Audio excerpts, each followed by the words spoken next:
plateau avec Lucie Schwartz. Bonjour Lucie. Bonjour. Alors Lucie, votre rôle est particulièrement important dans ce programme et je crois qu'il est fondamental que tout le monde vous voit bien parce que c'est vous qui allez assurer le pilotage de cette feuille de route, n'est-ce pas? Oui, c'est bien ça. Est-ce que vous pouvez nous rappeler le rôle du CEDEC dans la préparation de ce programme? Qu'est-ce qui a fait émerger, qu'est-ce qui a permis de faire émerger ce programme? Oui, donc après avoir... le rôle de l'animation, c'était d'abord, dans un premier temps, d'identifier les acteurs du territoire et donc bien connaître le territoire et le secteur sur lequel on allait travailler. Et suite à ça, c'était mener un travail de concertation avec l'ensemble de ces acteurs.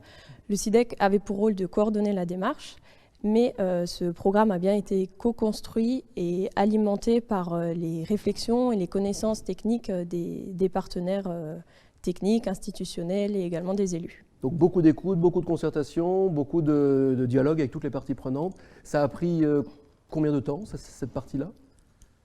Donc du coup, d'abord, il y a eu le diagnostic territorial pour bien comprendre le territoire avec l'identification des acteurs, donc plus ou moins une année, et après une année de co-construction et d'élaboration de ce programme avec aussi l'écriture du contrat. D'accord. Alors là, aujourd'hui, on est là pour accompagner le lancement de ce projet. Oui. Qu'est-ce qui se passe maintenant pour vous? C'est quoi maintenant?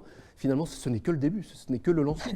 C'est ça. Donc le rôle de l'animation sur ces 5 années, ce sera de s'assurer et d'appuyer la mise en place de ces actions, de s'assurer de l'implication aussi des partenaires techniques, notamment les organisations professionnelles agricoles qui ont un rôle important. Leur rôle, ils seront maîtres d'ouvrage, en maîtrise d'ouvrage sur beaucoup d'actions, notamment l'accompagnement agricole. Sur l'accompagnement agricole, donc il y aura par exemple la mise en place de journées techniques, de journées de formation, des expérimentations.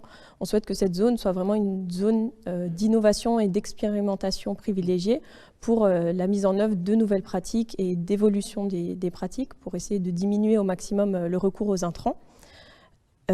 Ensuite, le rôle des organismes professionnels agricoles. Ensuite, ce sera aussi de favoriser la communication, donc le partage d'informations, le partage de données.